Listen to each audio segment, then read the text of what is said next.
Merhaba Ferdi Bey. Merhaba Bilal abicim. Hayırlı akşamlar. Nasılsın? Teşekkür ederim. Seni sormalı. Hamdolsun abi, ne yapalım. İyi sayılırsak iyiyiz. Eh, Öncelikle şunu söyleyelim. YouTube'da yapacaktık bu yayını ama bir teknik aksaklıktan dolayı Instagram'da yapıyoruz dostlar. Evet. Bunu belirtelim. Geç başlamamızın nedeni de bir teknik sorundu. Ferdi Bey, evet, iyi diyebiliyorsak iyiyiz dediniz. Çok haklısınız. Tekrar tekrar başımız sağ olsun. Ferdi Bey, dünkü yayınımızdan sonra sizi Güllü'nün yakınlarından arayan oldu mu hiç? Şimdi şöyle, öncelikle tekrardan Güllü severlerin hepsinin başı sağ olsun. Evet. Beni binlerce kişi bana yazdı. Binlerce. Evet. Yani öyle 300-500 değil, binlerce kişi yazdı ve acayip mutlu olmuşlar bu durumdan. Hiç kimsenin konuşmayışı, özellikle yakınlarının cinayet değildir, şu değildir, bu değildir, öldür, tamam, konu kapatın demesinden acayip rahatsızlar Güllü severler. Bana ve aileme çok dua edenler oldu. Allah hepsinden razı olsun. Mekanı da cennet olsun tekrardan Güllü ablamızın. Şöyle, ailesini ben şimdi insanları tabii tek tek arıyorum. Zarflayarak sorular soruyorum. Evet. Bir şeyler yakalayabilmek için. Güllü'nün avukatı olan Rahmi Bey etrafındaki herkese tembihlemiş, sakın konuşma yapmayın diye. Öyle mi? Rahmi abi de iyi dostumdur aslında. Tabii o da avukat olarak görevini yapıyor. Hiç Hmm. kimse sakın konuşma yapmasın demiş. Ama düşündükçe zaten aslında şöyle düşünün. Şeyi burada öğrendim. Saat 1.30'da Güllü Hanım düşüyor. Evet. 3'e kadar oğlunu aramaya çalışıyorlar. Telefonla oğlu telefonları açmıyor. Zaten Güllü abla daha önce bu durumdan serzenişte bulunmuştu. Ben ölsem oğlum telefonlarımı duymaz diye. Hmm. Arıyor, 3'e kadar arıyorlar, ulaşamıyorlar. Oğlunun İstanbul'da olduğu söyleniyordu, değil mi? Evet, oğlu sonra saat 3'te telefonu açıyor, ulaşıyorlar. Hmm. Kalkıyor 4 gibi, 3 gibi, 4 gibi neyse cenaze yerine geliyor. Ama 6.30-7'de Instagram'dan yazılı notla yazı paylaşıyor. Şimdi ben halkıma sorarım. Böyle bir şeyi de düşünürüm. Evet. Yahu benim annem 6 kat aşağıya düştüyse, Evet. kafasının üstüne çakıldıysa kafası parçalanmıştır. Kolları kırılmıştır, bacakları kırılmıştır, kemikleri kırılmıştır. Hele bu kadının belinde platin varsa. Benim annem 2 saat önce bu durumdaysa ben elime kalemi kağıdı alıp yazı metni hazırlayıp karşısına ekranların çıkıp annem öldü, cenaze yerini söyleyeceğim, konuyu da kapatın diye bir konuşma yapıyorsam ben şüphe ederim abi. Benden de tüm Türkiye şüphelenirse haklıdır derim. Ve Şimdi büyük bir soğukkanlılıkla konuşuyor orada. evet, şimdi orada da kendilerini savunuyorlar, alttan alttan tanıdıklarıyla bu reklamı yaptırtıyorlar. Diyorlar ki iğne vurulmuş, Hı hı. sakinleştirici, onun için böyle konuşuyor. Ben daha önce iğne vurulan çok kişi gördüm. En son bir kız arkadaşımın çocuğu öldü. Allah rahmet etsin. Yüzünü kadın o kadar tırnaklamıştı ki, kendi yüzünü. Tırnaklarıyla yüzü komple yara içindeydi. Ona sakinleştirici iğne yapmışlardı. Doğrudur ama kız deli gibi duruyordu böyle. Konuşamıyordu, böyle mat bir suratla, bembeyaz bir suratla konuşuyordu. Senin annen 2 saat önce öldüyse sana sakinleştirici iğne yapsalar bile duramazsın. Şöyle bir örnek vereyim. Dün biz Güllü'nün sahnesinde 2 metre afişini yaptırdık. O afiş orada kalacak diye. Dün ben Güllü'nün afişine her baktıkça yabancı biri olarak dün gece 5 saat dükkan açıkken 30 kere ağladım. Bana bakan oğlum ağladı. Bana bakan garsonum ağladı. Bana bakan müşterimiz ağladı. Dün Güllü'yü daha önce dinlemiş müşterilerimiz dükkana geldi. Sahneye bakıp ağladılar. Biz böyleyken evladı bana bir iğne yaptılar, ben ağlayamadım diyorsa burada bahane ararım. Bir. İkincisi, tekrar söyleyeceğim. Asistanıyım diyen Deniz, Evet. bu arada onun gerçek adı Deniz değil. Başka bir ismi var. Öyle mi? Nedir? Evet, kod adı. Şimdi onu bilmiyorum, bulurum ama. Evet. Gerçek adı değil Deniz. Evet. 3 aydır ondan ayrı.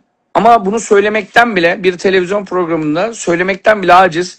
Bunu yakınlarına sorduğumda diyorlar ki, Deniz demiş ki, iddia tabii bunların hepsi. Evet. Deniz diyor ki, ben eğer deseydim ki 3 ay önce biz Güllü'yle tartıştık. Evet. Tartıştığımız için ayrıldık deseydim benden şüphelenirlerdi. Deniz, niye böyle bir korkun var?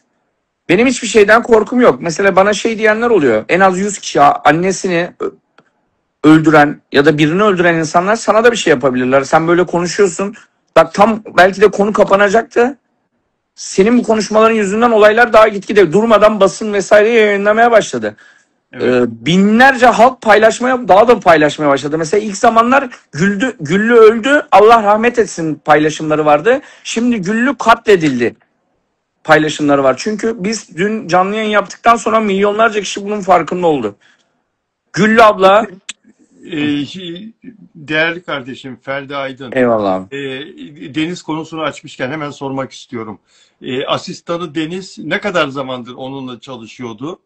Yani bildiğim kadarıyla çok uzun zamandır. Çok Ve yakınlardı. ve 3 ay evvel sen bir şey duydun, bir şey fark ettin. Senin uyarın üzerine Güllü asistanını bıraktı. E, Evet. Deniz biraz agresifti ve Güllü'ye kötü davranıyordu. Öyle demiştin. Evet, evet. Peki Güllü neden aynı apartmanda Deniz'in oturmasına müsaade ediyordu? Yani Deniz onun kapı komşusuydu, değil mi hala? Evet, evet. Şimdi Aralarında burada da şaibeler oluyor. Bakın, Deniz'le yan yana oturuyorlar. Çatıdan çatıya hep beraber biliriz ki eski binalarda evet, bu 40-50 yıllık bir yapı o yapı. evet, 40-50 yıllık yapılarda balkondan balkona, çatıdan çatıya geçmek zor değildir. evet, Bunu biliyoruz. evet, Sonrasında kızı, bu arada çok önemli bir şey öğrendim. Düzgün bir yerden öğrendim ama yine bu bir iddiadır. Güllü ablanın kızının uyuşturucu satıcılığından sicili varmış. Mahkeme görmüş bununla alakalı. Ee, kızı da bağlanıp kendini ifade edebilir, bu konuda cevap tabii. hakkı var. Evet, devam et lütfen Ferdi Bey. Şimdi eğer ki bu evde uyuşturucu kullanıldıysa, Evet, bu evde kimin olduğunu bile hala net söyleyemiyorlarsa, bu evde başka çarpık ilişkiler olduğunu da düşünebiliyorum. Çünkü Güllü abla bir ses duyuyor. Güllü'nün dünyayı gezmiş bir kadının 50 yıldır tüm Türkiye'yi tanıyan, valiyi tanıyan, ünlüyü tanıyan, yönetmeni tanıyan bir kadının ve bir sürü şarkıyı yapmış bir kadının cahil olma ihtimali ne kadar olabilir? Olamaz. Bu olamaz. kadın bu kadın Evet, sesi duyuyor. Ne oluyor lan orada diyor. Ne oluyor lan orada derken ne sesi duydu da ne oluyor lan dedi. Şak şak diye bir ses geliyor. Bazıları parmak diyor, bazıları başka bir şey diyor. Yukarı çıkıyor. Çıktıktan evet. sonra düştü diyorlar. Niye düştü? Acaba orada gördüğü şeye tepki verdi, aşağı mı attınız? Orada gördüğü şeyle itiştiniz de aşağı mı düştü? Yoksa siz iki kişiydiniz, odada üçüncü bir kişi mi vardı? He, ama geldi odaya, kendi kendini camdan aşağı attı. Sonra bir şey diyemeyiz. Şimdi size bir şey söyleyeyim. Biz hangi aydayız? Eylül. Eylül bitmek üzere. Ekim ayında. Evde gece camı açarsan ne olur? Donarsın. Evet, evet. Bunlar nerede oturuyor? Deniz bölgesinde, tatil bölgesinde. Geceleri 6. kat nasıl olur? Buz gibi olur. Niye camı açsınlar? Cam niye açıktı? Yani şunu sormak istiyorum aslında sana. Demin değişik bir şey söyledin. Dedin ki Deniz yan apartmanda oturuyor ve çatıdan çatıya geçmek mümkün. Üst Evet. katta terastan terasa geçmek mümkün. Yorumlarda da deniliyor ki Deniz'in evinden Güllü'nün evine bir geçit vardı. Yani bir kapı vardı. Geçebiliyorlardı Bu karşılıklı. da olabilir. Bunları da polis çözecek ve şöyle bir şey söyleyeceğim. Evet, Güllü ablanın, bakın şimdi, yalanlar, sen benim bir tane yalanımı yakalarsan Bilal abi artık her evet, şeyimden şüphelenirsin. Sen kızı bana gelip, benim kızı bana diyor ki bu benim kocam dediği adam, kocası çıkmıyor. Gerçek kocası nerede biliyor musun? bir dakika, Cezaevinde. bir dakika, bir dakika, bir dakika. Şimdi çocuğunun, Güllü'nün torununun babası Cezaevinde. cezaevinde. Ve büyük bir ihtimal uyuşturucudan. Çok bilmiyorum, iddia ediyorum sadece. O bölümünde Tamam, tam söyleyemediler. Etrafındakilere ben konuşturdum böyle. Herkesten bir kelime almaya çalıştım. Belki biri bir pot kırar diye. Etrafındaki herkes ilk 20 dakika şey bölümünde, savunma bölümünde herkes birbirini korumaya çalışıyor. Ama sonrasında gard düşüyor tabii ki. Ben diyorum ki eğer ki bana birisi bunu savunmaya kalkarsa o da bu işin içindedir dedikten sonra o gardlar düşmeye başlıyor. 4 kızının yaşında kocam diye çevresine tanıttığı insan benimle kocası değil tanıştırdığı mi? kişi kocası değil, sevgilisiymiş meğersem. Sevgilisi, Meğersem gerçek kocası da cezaevindeymiş. gerçek kocası cezaevindeymiş. Hı? Peki şimdi Deniz konusunda Deniz'le Güllü'nün arası iyi değildi ama yan apartmanda oturmaya devam etmesini istedi. Yani o Evet. işiyle özel hayatını ayırdı anladığım kadarıyla Güllü. Yani Evet. işinden kovduktan sonra yine komşusu olmaya devam etti. Yani şimdi şöyle, benle sen aynı binada oturuyoruz, iş yapıyoruz. Yarın ayrıldık mı evimizi mi değiştireceğiz? Yani aynı binada oturabilirler. Ya bazen şöyle bir şey söyleyeyim. Benle sen baba oğluzdur. Sen beni öldürmek istemezsin ama bir tartışırız, ittirirsin, kafamı vururum, ölürüm. Sen cezaevine girmemek için mecbur kalır, yalan söylersin. Beni ittirirsin, ben camdan düşerim. Tartışırız, camdan düşerim. Yani bu gibi şeyler de olabilir. Ben hala illa ki şunu demiyorum. Kızı katletti, camdan plan yaptı ama her şey de olabilir. Belki de oğlu dedikleri kişi de o kattaydı. Deniz'i hayatından atamadı yani, onu söylemek istiyorum. Yani atamaz çünkü Hayatından yanındaydı. çıkarmadı. He? Yani atamaz çünkü zaten dibindeydi. Yıllardır arkadaşı. Belki Evet. bilmediğimiz başka şeyler olabilir. Evet. Peki Güllü çok para harcar mıydı? Ben duydum makyözüne mesela Antalya'dan getirtiyor, yol parası. Şimdi çok- şöyle söyleyeyim. Ben onu direkt söyleyeyim abi. Evet. Makyözüne 15 bin lira para veriyor. O, artı uçak biletlerini alıyor. Artı otelini ayırıyor. Yani eşit makyözüne 30 bin lira veriyor. Her Yani her sahne için. evet, yani 6-7 sahne yapsa 200 bin TL para harcayan, makyözüne veren bir kadının hiç mal varlığı olmaması da bana saçma geliyor. Bunda iki anlam çıkarıyorum. Bir, ailesine çok para veriyordu. İki, mal varlığını herkesten saklıyordu ki başıma bir şey gelmesin. Belki de mal varlığı vardı. Çünkü acayip bir...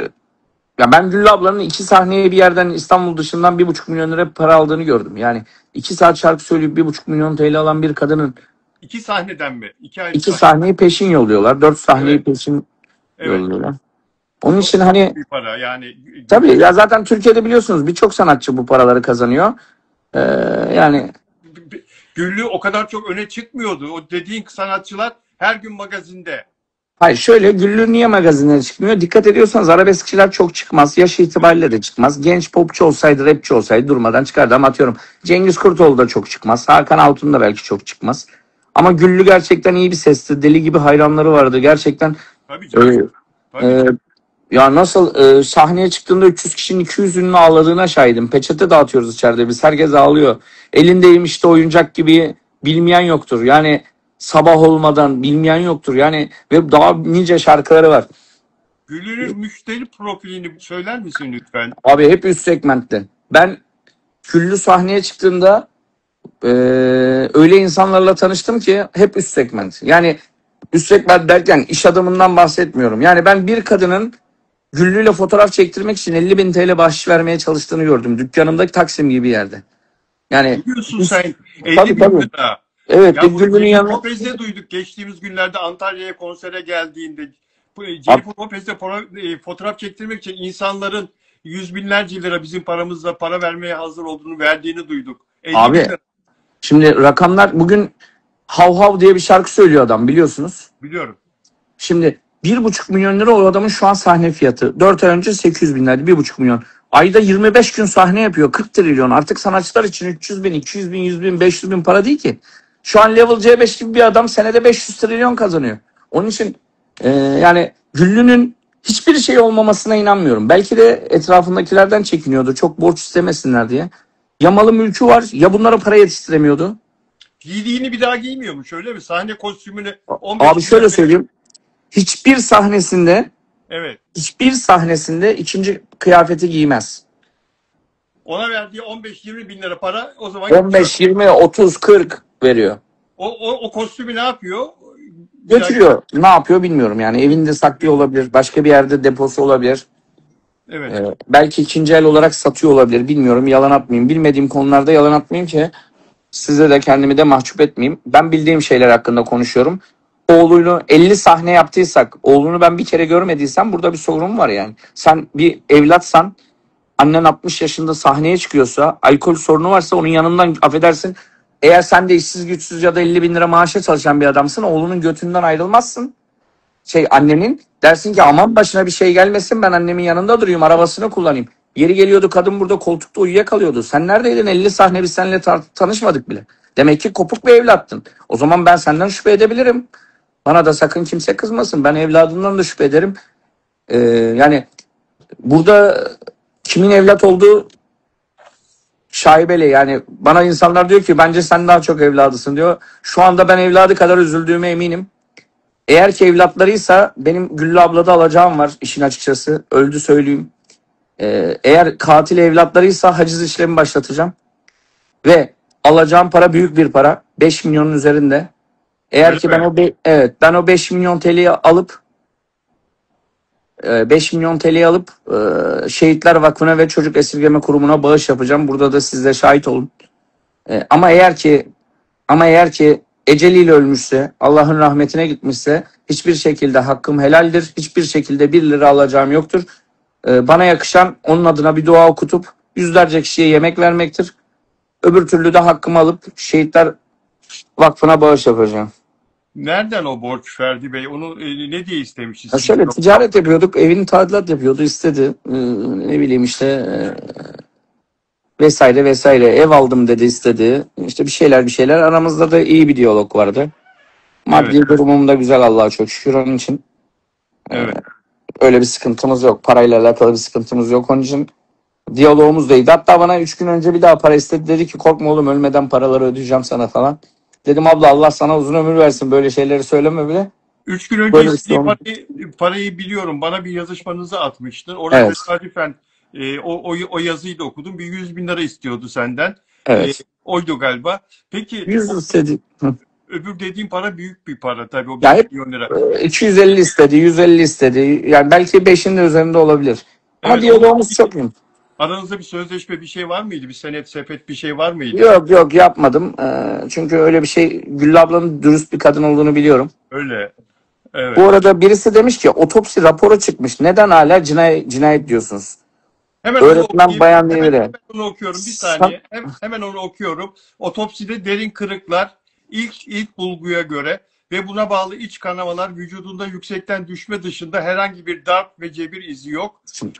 Ancak Gül'ünün kızının annemi atmış diye de bir çığlığı var. Şimdi şöyle bir şey Otopside söyleyeyim. bir Bu çığlığı hanım var. Anneme atmış dediği bir çığlığı var ve bu derin bir şüphe, büyük bir şüphe. O yüzden dosya açık. şimdi Savcı şöyle soruşturmaya devam ediyor. Evet, şöyle bir şey söyleyeceğim Bilal abi. evet. Biz zaten Güllü'yü boğazından boğmuşlardır, kulağını da patlatmışlardır, burnuna da yumruk atmışlardır diye bir iddiamız yok. Ben 50 kiloluk bir vatandaşı bacaklarından tutup camdan aşağı atarsam tabii ki otopside vücudunda kırıklar hariç darp izi olmaz. Ben Evet. senin göğüs kafesine 4 tane yumruk atarsam sen nefessiz kalırsın ama darp raporu alamazsın. Onun için affedersin ben senin kasıklarına bir tekme atarsam ağrıdan ölürsün ama darp raporu alamazsın. Biz bunları biliyoruz. Onun için bizim zaten otopside darp raporu çıkacaktır diye bir iddiamız yok. Tutup attılar diyorum. Tutup attılar derken boğazından tutmasına gerek yok ki. Tek bacağından tutsan 50 kilo bir kadını 2 kişi atar. Onun için Evet. öyle bir iddiam yok. Burada bazen Evet. Yani insanlara cevap vermek gerekiyor. bir de şunu da söylemek lazım. Yani şimdi e, evin salonu varken Hı hı. sandık odası gibi daracık bir yerde gözümüze görülen yer ve o pencerenin önü de daracık, eşyalar tıkış sıkış. Orada Ya nasıl bu kadın kaydın? sahnelerde, geniş sahnelerde oynamış, şarkılar söylemeye alışmış bir insan. O daracık yerde gecenin saat 2'sinde ne oldu da aniden göbek atıyor? Tuvaletten çıkışını görüyoruz. Ne Evet. zaman ne ara göbek atası geldi kadın. Şimdi Ne bir şey ara söyleyebilir dinliyor miyim? royal müziği. Tabii tabii. Şimdi şöyle atıyorum bir kadın mimarsa ya da işte bir adam öğrenci ise evde televizyonu açıp dans edebilir. Buna saygı duyarım. Ama 20 yıldır gece kulübü işleten bir adamsa ben evde oturup da ben evde televizyonda müzik açanı kapat şunu falan yapıyorum. Niye? Zaten bıkmışım her gün 5 saat görüyorum. Şimdi Güllü dediğin kadın evde oturup onun bir ses bombası var büyük boy. Güllü gecesi yapıyor kendince kızlar falan geldiği zaman. Oradan arabesk şarkılar, Hakan Altunlar, Güllüler, Özgür Alter'i çok severdi. Özgür Alter şarkıları vesaire açıyor. Ama Güllü denilen kadın, beli sakat, 50 küsur yaşında kadın kalkıp da açın bir müzikle ben bir roman havası oynayayım der mi ya? Ya sen kalkıp evde oturup yapar mısın bunu Bilal abi? Hayır. Onun için Hayır. biz bunlara inanmıyoruz. Türkiye inanmıyor. Bakın normalinde böyle canlı yayınlarda 1000 kişi yorum yaptığında 600'ü bizi haklı görür, 400'ü haksız görür. Dikkat ediyorsanız bizi herkes haklı görüyor. Herkes bu iddiaya inanıyor. Hiç kötü söz yazan yok. Herkes ne yazmış biliyor musun? Allah babanızdan, ananızdan razı olsun bu işi takip ettiğiniz için yazmış. Aldığım mesajlarla yani mesajları okudukça bir kat daha ağlamaya başladım. Benim Güllü'nün Güllü ablanın dirisinden bir beklentim olmadı. Ölüsünden hiç olmaz arkadaşlar. Allah rahmet etsin. Ben dünden yani 2 gündür ortalama abartmayayım size 40-50 kere ağladım. Benim hiç kimseden bir beklentim yok. Benim maddi manevi bir şeye ihtiyacım yok. Tam tersi zamanım çok kıymetli. Ama burada bir cinayet var, bir can var. Onun için insanların ne bileyim hani ben burada ekmek yedim onunla. Bana bir şey olsaydı ben ölseydim belki de o da aynı şeyi yapardı. Onun için hani burada vicdansız olmak lazım. Yani burada Güllü'nün kızıyla ve oğluyla para kavgaları olur muydu? Şahit oldun mu? abi Güllü'nün para kavgası hiç bitmezdi etrafındakilerle. Bana ne diyordu biliyor musun? Ben ona bazen yanında milletin yanında para verdim. Bana diyordu ki bilerek senden para isteyeceğim sende para yok de ki bunlardan kurtulayım diyordu. Kimin Şimdi ya? ben Kimin herkesin yanında abi herkes bir yerden para istiyordu. 5 lira ver abla 10 lira ver abla 15 lira ver abla. Kadın Allah. artık kadın artık tabii ya zaten biliyorsunuz hayatımızda birçok sanatçıları bazen görüyoruz ya. Aynı sözleri İbrahim Tatlıses'ten de duydum biliyor musun? Ondan Tabii da şimdi tabii evet. şimdi bazı sanatçılar bazen kızıyoruz hatta diyorlar yani.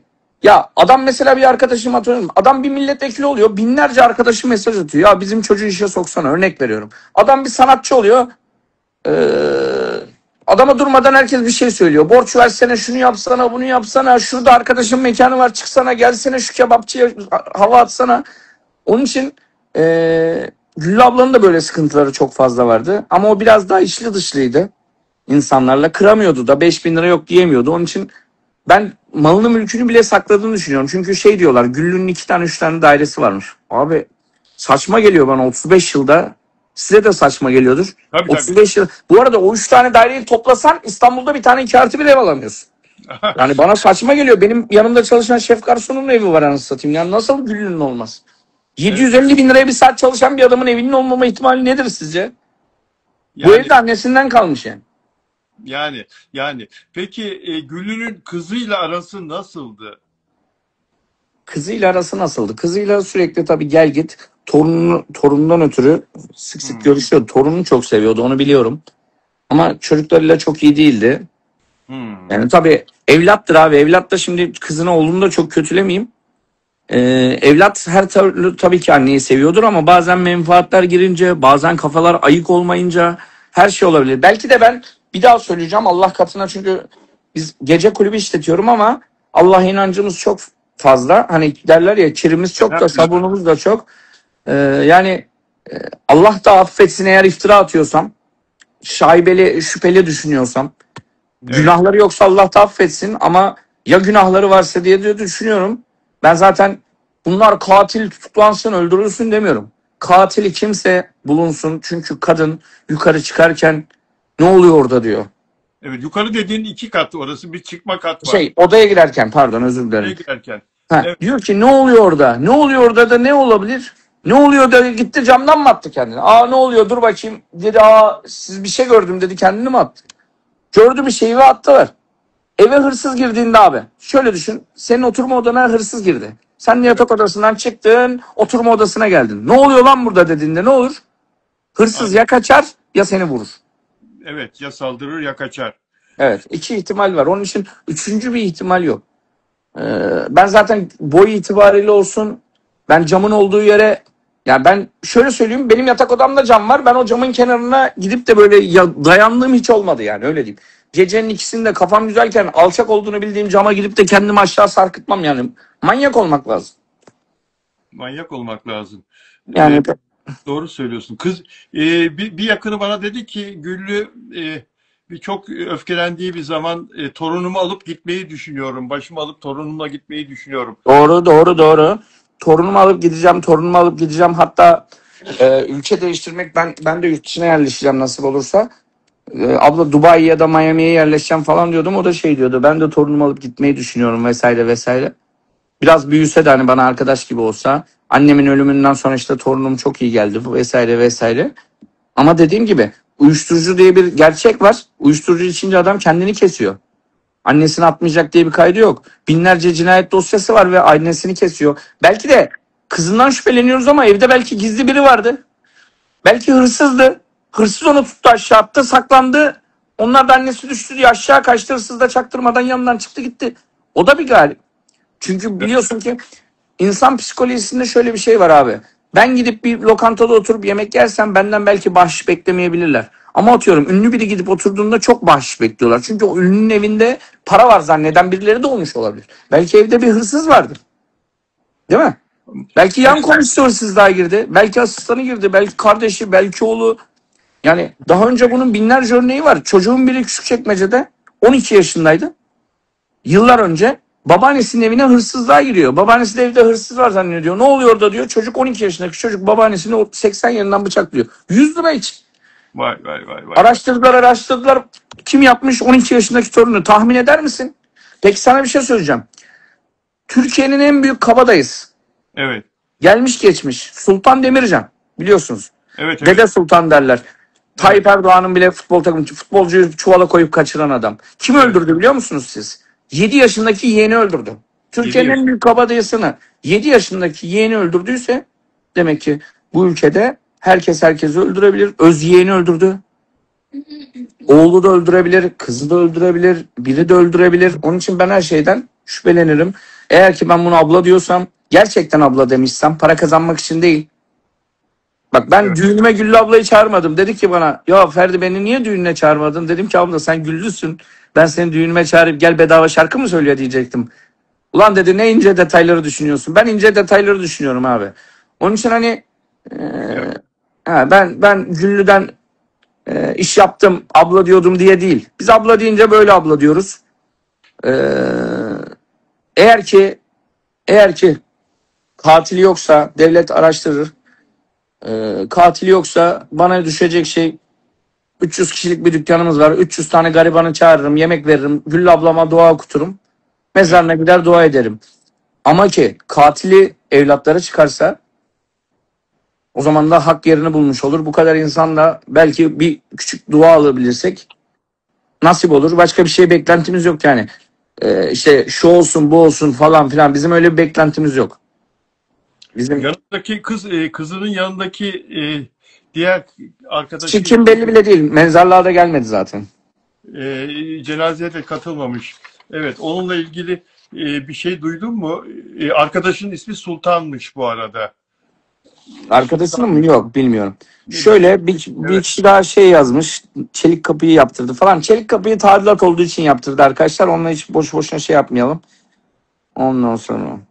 Onu hiç tanımıyorum. O kayıp. Ya o Sultan acaba çözüm o muydu? Acaba ne bileyim Sultan mı attı? Anasına kıyamadı attı dedi de Sultan mı attı acaba? Yani tabii ki bunlar hep iddia ve insanların aklına gelen soru işaretleri. Gül'ü çok sevildiği için insanlar yani bu basit bir ölüm, böyle basit bir ölümle onu kaybetmeyi insanları şaşırtıyor, kaybetmiş olmak. Dolayısıyla acaba bu işte birisinin parmağı mı var, birisi mi Güllü'yü oradan aşağı attı diye sorguluyoruz. Yoksa burada hiç kimseyi suçlamak gibi bir amacımız yok. Ama evde kim varsa onlar ilk akla. Bakın bir kişi şey yazmış. Evet. Güllü abla o ne dediğinde bir ses geliyor.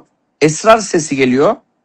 Evet onu ben de duyar gibi oldum ama arkadaşlar net duymadığımız hiçbir şey böyle çok yorum yapmak istemiyorum.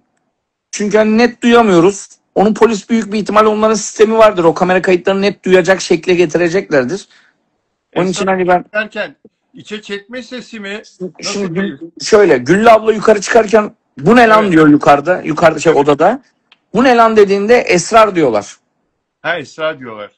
He. Şimdi eğer ki burada delilleri birbirleri işlenirse kızı daha önceden uyuşturucudan bir mahkemelik olmuşsa bu esrar kelimesi de varsa belki de içeride paketleri tutuşuyorlardı. Şimdi öyle şeyler gördük ki ilkokul öğretmeninin uyuşturucu satıp yakalandığı bir kadın gördüğümüz için bu ülkede işte ilkokulda Türkçe öğretmeni yapan kadının DHKPC üyesi olarak alındığını gördüğümüz için şimdi biz bu ülkede her şeyin olabileceğini düşünüyoruz. Evet. Tabii herkes bağlanıp ismi geçen herkes yerimize bağlanıp kendisini ifade edebilir. Bunu bir kere daha hatırlatalım. Dolayısıyla biz burada kimseyi yargılamıyoruz. Ben bir gazeteci olarak, beyefendi de Güllü'nün patronu olarak bu konuyla ilgili görüşlerimizi belirtiyoruz. Ve bunlar kamuoyundan sorular. Kamuoyunun 2 gündür sorduğu sorular. Peki sen o şeyi dinledin mi? Annemi atmış diye çıldığını dinledin mi kızının? Ya burada Duydun da mu? diyorlar ama ben çok videoları da izlemek istemedim. Ben aslında Evet. mesela ben kelle tabana konuşuyorum derler ya, ben kelle tabana konuşuyorum. Hiç videoları izlemedim. Sadece bir televizyon programında Deniz Hanım'ın 10 saniyelik konuşmasını dinledim. Ben asistanıyım diye. Asistan olmadığını söylüyorum. Adı bile Deniz değil. Şimdi adı bile farklı olan bir insanın sözlerine ne kadar itimat etmeliyiz? Asistanı değilim, 3 aydır görüşmüyorum demiyor da her gün görüşüyorduk diyor. Şimdi sen daha burada yalanla başlarsan ben sana inanmam abi. Ben bu arada bu gibi olaylarda hiç kimseye inanmam. Yani bana gelip oğlumla, mesela biri gelip bana dese ki oğlumla ben tartıştım, kamera kaydı yoksa oğluma da inanmam, ona da inanmam. Kim haklı? Çünkü kim ne anlatsa ona inanıyorsun bu ülkede. Ben kameralara inanırım, delillere inanırım. Ben herkesten de şüphelenirim bu arada. Bu ülkede adam babası, mesela adam oğlunu pazarda kasaya koyuyor. Pazarda domates satsın diye oğlu babadan para çalıyor. Bu ülkede kime inanacağız ki biz? Biz kimseye inanmayacağız abi. Biz hakkımızı arayacağız. Bir ölü var ve gerçekten mantıksız ölmüş. Mantıksız. Evet. Güllü gibi bir kadın yukarıda ne oluyor diyor. Yukarı çıkıyor. Odaya giriyor. Odada düştü öldü diyorlar. Aa, düştü öldü, kaçıyorlar. Ve ülke koca cezaevinde, ben uyuşturucudan bilmem neliyim. E o zaman inanmam senin Hocam, sözlerine.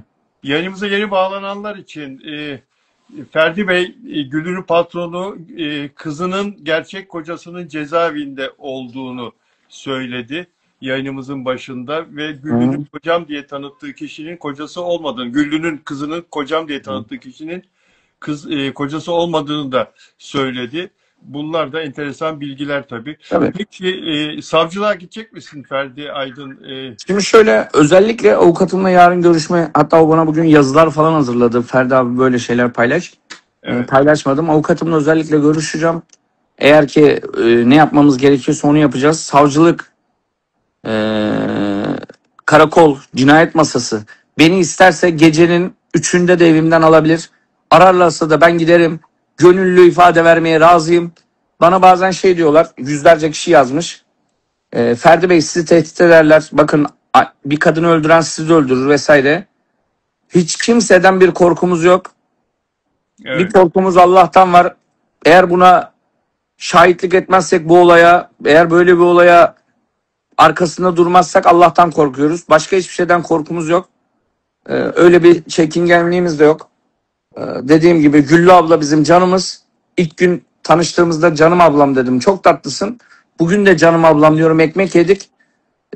Peşinde duracağız. Bizim için kaç yıl tanıdığımızın da önemi yok. Öldü, işimiz bitti kafasında da değiliz. O yalandan birçok arkadaş var ya, yalandan birbirine ablam, canım, oy bebeğim diyor arkasından ama bilmem. Bizim öyle bir dostluğumuz yok. Biz tüm dostlarımızla, küçükken 3 yaşında cebime şeker koyan adamla hala arkadaşım. Ortak ticaretimiz var. Bizim dostluğumuz ölene kadar.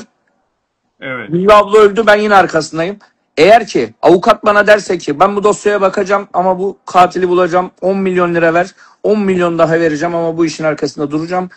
Oğlu ne yapmak istiyorsa ben, yani bir oğul ne yaparsa ben 3 katını yapacağım. Kendi annemmiş gibi. Ne gerekiyorsa olacak. Yeter ki doğruyu bulalım. Katil varsa katili bulalım. Katil yoksa eceliyle öldüğüne inanıp dua edelim. Şu an dua edemiyorum. Kadın öldürüldü ve biz bunu bulamadık diye düşünüp kendime kızıyorum. Onun için ben ne yapmam gerekiyorsa onu yapacağım. Evlatlarıyla konuşmayı düşünüyor musun? Evlatlarıyla konuşmak şu an istemiyorum. Ben mezarlığa da gidip uzaktan durdum. Girmedim içeriye. Çünkü katille aynı safta belki de namaz kılmak istemiyorum. Kendimi de kandırmak istemiyorum. Ee, Yani ben aynı safta katiliyle durmak istemiyorum. Çünkü içimde şu an kimin katil olduğunu düşünen bir şey var. Ben de agresif bir yapıya sahibim. Ben de kötü davranabilirim. Onun için hiçbir şekilde ben ağlarken yanımda açıklama yapacak bir oğulla veya katil olduğunu düşündüğüm biriyle aynı safta durmak istemiyorum. Timsah gözyaşımı diye şüphelendiğim biriyle. Eğer ki evlatları katil değilse o zaman gider ellerini öperim, benden küçük olmalarına rağmen. Özür diler, gözyaşı dökerim. O zaman doğru arkadaşlık olur. Ama şu an katil mi diye düşündüğüm insanlarla aynı safta amin demek istemiyorum. Onun için Son, uzaktan Son olarak şunu sormak istiyorum. Güllü sana Ferdi Bey hiç vasiyetten söz etmiş miydi? Ben öldükten sonra diye hiçbir şey cümle kurmuş muydu?